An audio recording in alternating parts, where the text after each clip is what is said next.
Según la DGT, unos 47 millones de desplazamientos se ven en el mes de agosto a lo largo y ancho de nuestras carreteras.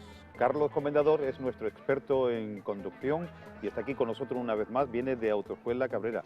47 millones de movimiento de desplazamientos, una barbaridad. Una barbaridad, un montón de desplazamientos que se están produciendo en las carreteras en estos meses de esta época estival, y por ello cuando se concentra el mayor número de accidentes y de víctimas mortales en nuestras carreteras, lamentablemente. A mayor número de desplazamientos, lógicamente, tiene que haber mayor número de errores por parte del conductor que conllevan pues en estos lamentables sucesos. Sin embargo, hay debates distintos que se abren en el periodo estival en torno a la conducción. Circular con sandalias, zuecos y chanclas puede conllevar a una sanción de hasta 200 euros. Pero la normativa no dice nada específico. No hay un artículo en el reglamento que diga específicamente con qué tipo de calzado se debe conducir. Sí que hay un artículo que dice que el conductor tiene que poner los medios necesarios para mantener en todo momento el adecuado control del vehículo y así evitar el daño propio y el daño a terceras personas. Es decir, hay un artículo que explícitamente dice que tenemos que tomar las precauciones necesarias para dominar ese vehículo en todo momento, y además cataloga lo que sería la conducción negligente y conducción temeraria. Creo recordar, creo no confundirme de memoria, el artículo número 3 y el artículo número 18 del Reglamento General de Circulación. Entonces la sanción podría venir pues, aplicando ese artículo si el calzado que utilizamos pues, no fuera el adecuado como para poder mantener el control de ese vehículo en todo momento por parte de su conductor. Pues nos podemos referir, y para que fuera una cosa más concreta, a un calzado que fuera abierto, una sandalia que fuera abierta, que tiene posibilidad de escaparse el pie del zapato y del pedal, ¿no? Otra cosa sería si estuviéramos hablando ya de sandalias que fueran cerradas, entonces a lo mejor pues, el riesgo no sería el mismo, sería una cosa un tanto subjetiva que la tendría que valorar el agente de tráfico. O sea que es el agente sí. En último término, la ley no dice nada, por lo menos contundente, que te prohíba, ¿no? Si aplicamos el sentido común de ese tipo de calzado, pero si el agente en un momento determinado cree que la conducción peligra con un calzado como sean unas chanclas, puede multarte hasta con 200 euros. Correcto, aplicando ese artículo del Reglamento General de Circulación como acabo de decir, sí. Y además es que conlleva un riesgo, ¿no? Porque podemos perder el control de ese vehículo, al igual que si lo hiciéramos descalzos también, hay controversia ahí también, y descalzo, no pues descalzo pues... Porque estamos hablando de un calzado que no está ajustado al pie, claro. Y como tú dices, en cualquier momento se puede salir del propio pie y liarnos a la hora de la conducción y de los pedales, el embrague, el freno. Pero ya no solo por el calzado, sino por cualquier hábito que pueda, o cualquier actitud que tenga el conductor en la conducción que cause o entrañe un riesgo o un descontrol del propio vehículo, le podríamos aplicar el mismo artículo y sería también sancionable por parte de la gente, como por ejemplo ir comiendo o bebiendo durante un viaje, ¿no? Que a lo mejor es una actividad que muchos de los conductores que van a hacer desplazamientos de larga distancia en esta época, pues para cortar tiempo en el viaje, se ahorran el tener que hacer la parada y se comen el bocadillo mientras conducen, ¿no? Pues también sería una actitud frente al volante que se puede considerar que está desatendiendo la conducción y que entraña un riesgo para él y para el resto de ocupantes y el resto de usuarios de la vía, y aplicar el mismo artículo del reglamento y sería sancionable. El conductor debe prestar en todo momento el 100% de la atención a la conducción, debe de estar dotado y preparado para poder controlar ese vehículo en todo momento y evitar así, como digo, el riesgo propio a los ocupantes del vehículo y a los usuarios del resto de la vía. Todo lo que sea eso, pues sería que salga de ahí, pues sería aplicable por ese artículo que hemos citado del reglamento y sería sancionable por parte de la gente. Pues cuidadito, sandalias, zuecos y chanclas a la hora de utilizar este tipo de calzado, porque nos podemos encontrar con una sanción, repito, de hasta 200 euros. Se me ocurre decir, Carlos Comendador, que igualmente de peligroso en la conducción sería el calzado de tacón. Pues igualmente, porque es un calzado que tampoco nos permitiría actuar sobre los mandos del vehículo de forma adecuada ante un imprevisto. Y ahí quería matizarlo, porque es cierto que puede conllevar todo esto una sanción, y muchas veces lo focalizamos a la sanción como para evitar la sanción por parte de la gente, pero es que tenemos que pensar ya no solo en la sanción, que serían los 200 euros y luego con un pronto pago tiene hasta una resta de un 50%, sino que en una maniobra de emergencia, una frenada de emergencia, si no llevo el calzado adecuado, son segundos cruciales en los cuales puedo perder el control del vehículo, pisar de forma inapropiada el pedal del freno, y eso está la decisión de que se produzca o no se produzca el accidente, ¿no? Tendríamos que estar preparados y concienciarnos de que tenemos que estar en todo momento a los mandos del vehículo, posicionados de tal forma como para poder actuar en cualquier circunstancia o situación de riesgo, ¿no? Y pensar que esa situación se puede llegar a producir, que de hecho a todos los conductores nos ha pasado alguna vez que tenemos un pequeño incidente, uy, casi que me la pego, ¿no? Pues hay que estar siempre en todo momento preparado para cuando llegue ese momento poder llegar a evitar que se produzca el accidente, ¿no? ¿Conducir con el torso desnudo? Igualmente. ¿Es sancionable? Sancionable y peligroso, aunque nos parezca que no. Date cuenta que el material con el que está fabricado el cinturón de seguridad es un material muy resistente que produce abrasiones en caso de deceleración o de colisión por parte del vehículo. Es más, incluso vestido y con el cinturón bien colocado, deja señales en el pecho, deja marcas en deceleraciones bruscas y en accidentes por la deceleración tan brusca que sufre nuestro cuerpo, ¿no? Si llevamos el torso al descubierto y tenemos ese material ahí, pues un material abrasante que nos va a producir daño, ¿no? Y aunque lo pensemos y digamos, bueno, pues es que el daño me lo estoy produciendo yo, pero la ley y la seguridad también está para proteger a uno mismo, ¿no? Y debemos de ir vestidos para que el cinturón de seguridad no ocasione daño. Al igual de que debemos de ir vestidos para que no ocasione daño el cinturón de seguridad, debemos de utilizarlo de forma correcta y bien colocado y bien abrochado, ¿no? Que en muchísimos casos pues llevamos cinturones de seguridad con holgura, cinturones de seguridad que no están bien reglados y bien colocados al torso del conductor, y lo que en principio está para salvarnos la vida en caso de un accidente, si no lo utilizamos en condiciones, puede llegar a ocasionarnos la muerte, ¿no? Imagínate, y eso se ve muchas veces, aquel conductor que lleva el cinturón de seguridad por el cuello, ¿no? O sea, eso en caso de accidente, de colisión, es una guillotina. Lo que, como digo, en principio está para retenerle y salvarle la vida, le va a producir una lesión de graves consecuencias, ¿no? Debemos de ir provistos de alguna camiseta, como hemos dicho, y luego tenemos que tener en cuenta que tenemos dos bandas en el cinturón, tenemos la banda torácica y la banda abdominal. La banda torácica debe de pasar entre el hombro y el cuello, es decir, la clavícula y el centro del pecho, y la banda abdominal debe de pasar por la pelvis, por los huesos de la cadera, no por el abdomen. Se llama banda abdominal, pero si nos la colocáramos en el abdomen, lo que favorecería sería el efecto submarino, que es cuando el ocupante se cuela por debajo de la banda abdominal hacia abajo del salpicadero, produciéndose rotura de fémur y cabeza de fémur y roturas de cadera, ¿no? Debemos de colocarnos en la pelvis, en los huesos de la cadera, y de hecho cuando yo doy clase muchas veces, para que además los alumnos lo recuerden, digo, los que tenemos barriguita nos tenemos que levantar la barriguita para colocarnos la banda abdominal en su sitio, ¿no? Una vez bien colocado, se recomienda dar un leve tirón del cinturón de seguridad hacia arriba para que el cinturón quede totalmente ajustado al cuerpo y evitar así holguras que, como digo, son unos escasos centímetros que, al igual que en la frenada de emergencia, en una situación, un accidente, pues son cruciales para determinar el quedarme entre la vida o irme hacia la muerte. Con Carlos Comendador estamos recordando pautas que deben de seguir el conductor cuando venimos de recorrido. Esto podemos decir que son de corta distancia, cuando se va a la playa, ¿no? Y que por comodidad pues hacemos, y se ha visto, y desgraciadamente se sigue viendo, el conductor con el torso desnudo o, como hemos dicho, con un calzado inapropiado para la conducción. y Carlos Comendador, como experto en la conducción, nos está apuntando que sí, que es sancionable. Todo esto que estamos comentando.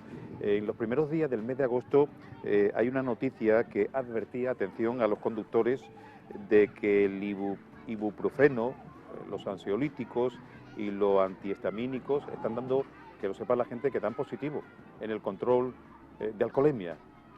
En los controles de detección de estupefacientes, en el control de drogas puede... que puede dar positivo este tipo de medicación. Puede llegar a dar positivo. Hay que tener en cuenta y bueno, consultar al médico, al prospecto, al farmacéutico. Pero bueno, sí, es un medicamento que lo tenemos recetado por un médico bajo prescripción médica. Es que yo, Carlos, estoy diciendo eso, pero es que según la Agencia Española del Medicamento hay unos 5.000 medicamentos y fármacos que pueden reducir la capacidad de conducir y dar, como estamos diciendo, falsos positivos. Por eso digo que sería un falso positivo, pero siempre y cuando ese medicamento esté prescrito por un médico, ante una prueba en la carretera, pues tendríamos la defensa de que es un medicamento que está recetado por el médico y poder demostrar de que sería un falso positivo, ¿no? Lo que sí es cierto es que habría que evitar la conducción bajo los efectos de los fármacos todo lo posible. Depende de qué fármaco se trate también, por eso hay que consultar médico, prospecto o farmacéutico y tenerlo en cuenta que sigue siendo droga. Valium, que es uno de los fármacos que más se utiliza. Claro, es que el Valium es un relajante muscular, ¿no? Sí. Y imagínate eso en la conducción, afecta directamente a la capacidad del conductor, por lo cual tiene que afectar a la conducción, ¿no? Se debe de intentar evitar la conducción bajo ese tratamiento médico, pero el que tiene la última palabra, como digo, va a ser el médico que lo prescribe y los efectos secundarios y cómo afectan a la capacidad para poder conducir o no, ¿no? Y entonces va a valorarlo, ¿no? Lo que sí que es cierto que, bueno, que como digo, si hubiera un falso positivo a través de un medicamento, pues tendríamos el apoyo de que lo ha recetado un médico. Lo que tendríamos también es, muchas veces como consumidores de medicamentos, evitar la automedicación, ¿no? Que es algo que entre nosotros se estila mucho, el tomarnos el medicamento sin que siquiera el médico nos lo haya recetado, ¿no? Nada más que porque el compañero de al lado ha tenido una dolencia y ese medicamento le ha ido muy bien y te escucha toser y te dice, tómate esto que a mí me ha venido muy bien, ¿no? Pero te habrá venido bien a ti, pero a mí me lo tendré que ir al médico, que el médico me lo prescriba, ¿no? me lo recete, ¿no? Y evitar la automedicación y, como digo, intentar evitar la conducción bajo tratamiento médico. Bueno, para que no se lleve el conductor un pequeño susto, pues que tengan cuidado también con los que están medicándose con este tipo de medicamentos, que en principio hasta que se demuestre que ese falso positivo es producido por un medicamento le pueden sancionar con hasta 1.000 euros de multa, la retirada de puntos, etc., etc., lo cual lo tenemos que tener en cuenta. Carlos Comendador, ¿y cómo va el periodo estival con los nobles conductores? Bueno, pues bien, como todos los años, en nuestra época de mayor trabajo, funcionando, trabajando a tope. Tenemos ciertos problemas a la hora de examinar a los alumnos, sí que es cierto. Hace 2 semanas se produjo una manifestación en Cádiz de las 3 asociaciones de la provincia, de ACAES, que es la Asociación Comarcal de Autoescuelas de Jerez, más las otras 2 que son la Asociación de Cádiz y el Campo de Gibraltar, porque se está produciendo un tapón en la provincia de Cádiz para poder examinar a los alumnos, pues bastante considerable. Ahora mismo tenemos esperando gente, te hablo a nivel de Jerez, tenemos alumnos esperando a examinarse que están presentados y han solicitado examen ante la Jefatura Provincial de Tráfico. Creo recordar el 19 de junio, si no fue el 19 de junio fue el 18 en esos días, y todavía aún no se han examinado ni tienen fecha prevista todavía de examen. Bueno, hay un calendario previsto a partir de empezar a examinar en septiembre, pero no tenemos fecha y hora de convocatoria para estos alumnos y están presentados desde junio. Es un problema que se está produciendo por culpa de la Administración y por culpa de la Jefatura Provincial de Tráfico y, por ende, por la Dirección General de Tráfico, que este problema no solo se focaliza aquí, sino está siendo a nivel nacional, ¿no? Y ya que me preguntas, pues me ha parecido oportuno aprovecharlo y contarlo, porque nos estamos encontrando alumnos que nos vienen a los centros de formación vial, que nos vienen a la oficina de la autoescuela quejándose y pidiéndonos responsabilidad de nosotros de que cuándo se van a examinar. Y lo que quiero trasladar es que nosotros no somos los responsables, que nosotros la responsabilidad que tenemos es formar a esos conductores, a esos futuros conductores, ¿no? Y que la administración es la que nos tiene que dar la capacidad de examen, que en estos momentos, pues lamentablemente, siendo la época más fuerte, donde mayor demanda hay por parte de la sociedad para obtener los permisos de conducir, pues se está lamentablemente demorando excesivamente, ¿no? Es la mejor época, independiente de este imprevisto, de esta falta de profesionales para que se puedan examinar los futuros conductores, ¿es la mejor época del año para la obtención del carnet? Bueno, la época del año yo creo que no influye a la hora de obtener el permiso. Digo esto porque las personas suelen mirar si es invierno, si es verano. Si hay más tráfico, si hay menos tráfico, luego qué hora del día entraríamos es. en el capítulo de rituales que hacen, porque esto tendría también un apartado, rituales que se hacen y que no se deberían de hacer a la hora del examen. Correcto. Es que yo he visto barbaridades de tomarse una copa de anís para los nervios. Fíjate qué barbaridad. Por suerte eso se va perdiendo un poco, eso de años más atrás, pero sí, todavía. Pero tú has conocido eso, Carlos. Todavía se escucha alguna vez. Y bueno, a lo que iba, eso, la época del año, la hora a la que voy a dar la clase, vamos, para una formación no. El aspirante a conductor se tiene que formar en todos los momentos y la formación se puede hacer en cualquier momento. Lo que sí es que es cierto es que, bueno, luego una vez que ya hemos adquirido un nivel de examen y tengo una destreza en el manejo de ese vehículo, pues lógicamente no puede ser lo mismo examinarte un 5 de agosto a las 3 de la tarde que, no sé, por cualquier día laboral que a hora punta. Que eso no va a ocurrir, pero imaginemos que ocurre 5 de la tarde, como apunta Carlos Comendador, 5 de la tarde de agosto, te vas a encontrar toda la carretera para ti, toda la calzada para ti. Te digo, eso sería lo ideal. Un sueño eso sería para el conductor. Sería lo ideal, formarme solo en ese escenario. Pues no, la formación se tiene que dar en varios escenarios. Independiente de la meteorología, debe estar preparado, ¿no? Claro, correcto.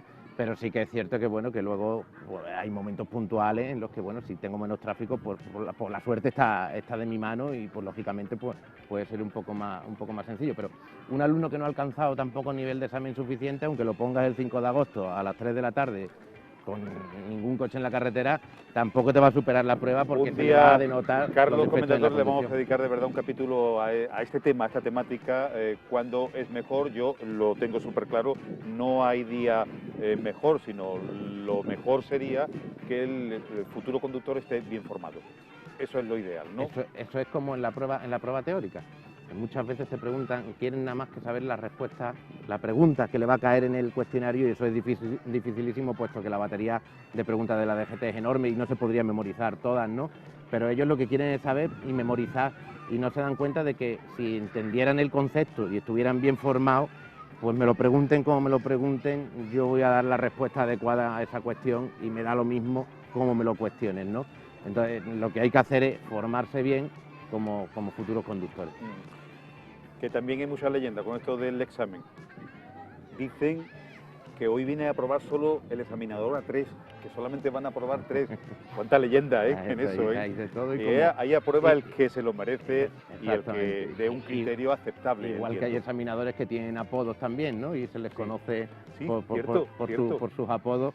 Y yo en infinidad de situaciones, infinidad de exámenes, he examinado con ciertos examinadores de los que tienen mala fama y tienen su determinado apodo, ¿no? Hay mucha leyenda negra, ¿no? Cuando se baja el alumno y dice qué buena gente era el examinador, ¿no? Digo, pues era tal, era fulanito, ¿no? Así no me digas, ¿no? Como diciendo, pues no es tan mal. O sea que eso es como cuando te sale un alumno y te dice el examen ha sido muy difícil, y te sale otro y el examen ha sido muy fácil, y el examen ha sido exactamente el mismo para los dos, ¿no? Ha sido la misma prueba, lo que pasa es que uno lo percibe de una forma más dificultosa porque su nivel era inferior al que te lo percibe de una forma más sencilla, ¿no? Aquí está nuestro profesional de la conducción, que volverá en otro capítulo aquí con nosotros en el Club del Verano.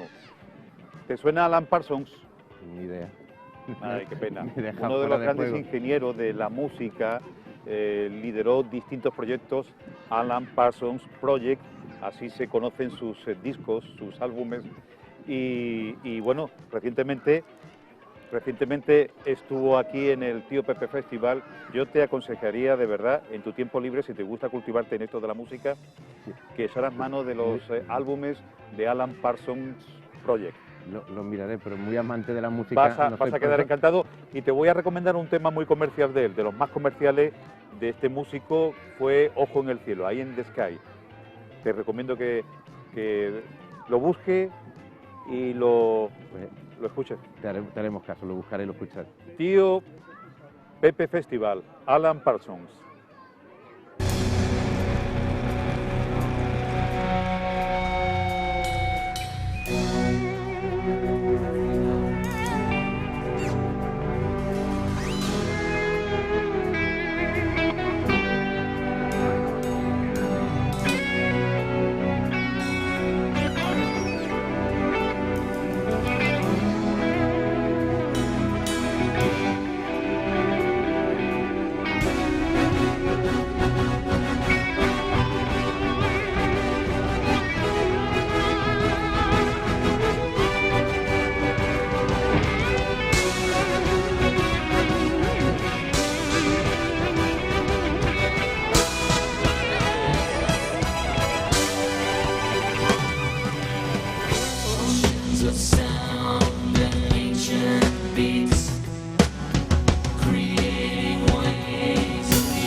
Sufficiently advanced technology is indistinguishable from magic.